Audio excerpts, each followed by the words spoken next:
ابھی اصل میں پرابلم مطلب آپ یہ ایکسپٹ کرتے ہیں کہ ممکنات کے اندر یہ بھی شامل ہے کہ پروٹوکول کے ساتھ جی ممکنات کی بات کریں نا، آپ نے ممکنات کی بات کی، پروٹوکول کے ساتھ وہاں سے نکلیں اور یہ بھی پروٹوکول کے ساتھ وہاں سے نکلا، میں آپ کو یہ کہہ رہا ہوں کہ دیکھیں اب بشرا بیگم باہر آ گئی ہیں، اب بشرا بیگم کو دیکھیں ان کو جو باہر چھوڑا گیا ہے نا، جو باہر لایا گیا ہے اس شرط میں کہ وہ اندر رہیں گے نہیں، وہ اس پر کچھ ٹرمز اینڈ کنڈیشنز ہیں، کچھ چیزیں ہیں، کچھ ان کو ٹاسک دیا گیا ہے. اچھا اگر وہ ٹاسک وہ فلفل نہیں کر پاتی تو پھر بشرا بیگم بھی شاید میں چوہے صاحب کے پاس پھر بشرا بیگم بھی دوبارہ جیل جیل صاحب یہ دیکھیں ظاہر ہے حسن اپنی واقعاتی شہادتوں کے اوپر جو ہے تبصرہ کرتا ہے، یہ پہلے بھی کرتا رہا ہے، لیکن آپ نپی تلی بات کرتے رہے ہیں اور بہت ساری چیزیں پریڈکشنز آپ کی صحیح ثابت ہوئی. مرغا پکایا جائے گا یا مرغی نہیں پکائی جائے گی، یہ کون سی واقعاتی ککڑ میں کہتا ہوں. اچھا جی چوہے صاحب آپ بتائیں کہ آئندہ ابھی خاور صاحب جی میں پوچھے کیا پوچھنا ہے؟ میں آپ سے سر یہ پوچھنا چاہ رہا ہوں کہ آئندہ 24 گھنٹوں کے دوران 2 دنوں کے دوران، کیونکہ 24 کو فائنل کال ہے پی ٹی آئی کی طرف سے، جو یہ بتایا جا رہا ہے کہ جمعرات اور جمعے کی درمیانی جو شب ہے کچھ فیصلہ ہو گیا تو ٹھیک، نہیں تو جمعے کو قافلے جو ہے اسلام آباد کی طرف چل پڑیں گے.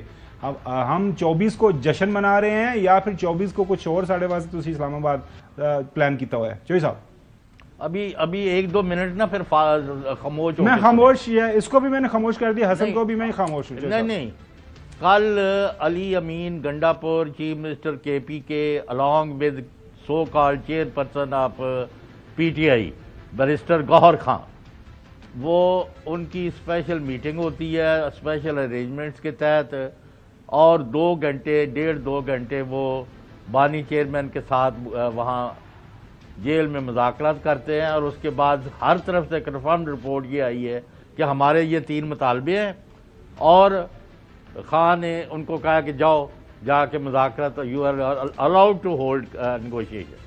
تو ہم جو آج تک جو بال سفید کیے ہیں نا مذاکرات کو، خود بھی کئی مذاکرات میں ایٹ دی ہائیسٹ لیول ہم نے ان میں حصہ لیا ہوا ہے.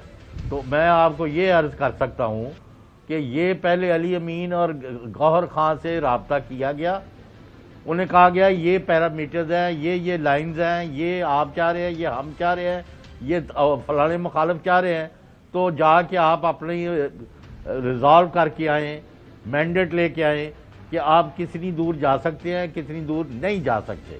اس کے بعد کل کے جو واقعات ہیں وہ نئے ہیں. اب آپ کو جو آپ خاور صاحب جن لوگوں کے ساتھ اٹھتے بیٹھتے ہیں نا، اب ان کو کل سے یہ نہیں مروڑ اٹھ رہے ہیں کہ اب شہباز شریف صاحب بھی کہہ رہے وہ غلط کر لیے یار. ہاں، اور پھر خواجہ آصف ورگا بندہ وہ کہہ رہا ہے کہ آج علی امین نے عمران خان کے بارے میں اس کے بارے میں یہ مطالبے وہاں کیے اس بڑی میٹنگ میں، اور آج فی الآخر 2 گھنٹے دوبارہ میٹنگ ہوئی ہے.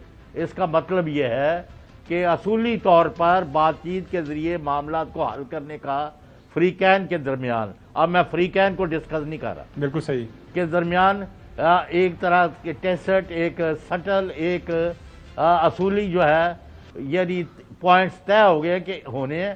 اب جو 2 گھنٹے ہیں نا، یہ ہمارے مصروف جو فرما رہے تھے ان کو خان نے کہا دیا جاؤ ہم نے کچھ نہیں کرنا، نہ انہوں نے بیر دا پچھلا پاسا پتا، نہ ان کو ہمیں پتا ہے نا. ہاں جی ہمیں پتا ہے، اس لیے بات کر رہا ہوں. دان نکالتے رہے، میں نے پہلے ہی منع کیا ہے. سیریس ابھی بات مکمل کریں سر، گو ہیڈ. ہاں، وہ آج ان کے 2 گھنٹے میٹنگ کا مطلب ہے کہ یہ چیزیں ان کی جزیات ہیں، ڈیٹیلز ہیں. اگر مجھے کوئی حیرانی نہیں ہوگی کہ 2 گھنٹے بعد خاور گمن مجھے کہ چوہی صاحب اسپیشل ٹرانسمیشن ہے ذرا آ جائیں. ابھی علی امین گنڈاپور ہیلی کاپٹر سے اترا ہے اور خان صاحب کو بٹھا کے وہ پشاور کی طرف روانہ ہو گیا. آپ نے حوصلہ رکھنا ہے. اب بریک پہ جا رہے ہیں، بریک کے بعد آپ سے بات کریں. ناظرین، ہمارے چیف ضیاء الحق پشاور کے، ان کی اس ٹائم ٹیلی فون کے اوپر بات ہوئی ہے تھوڑی دیر پہلے کے پی چیف منسٹر کے ساتھ، علی امین گنڈاپور صاحب کے ساتھ. کیا جو معاملات جو طے ہوئے ہیں، کیا خبر ان کے پاس ہے، بات کریں گے آفٹر دا بریک.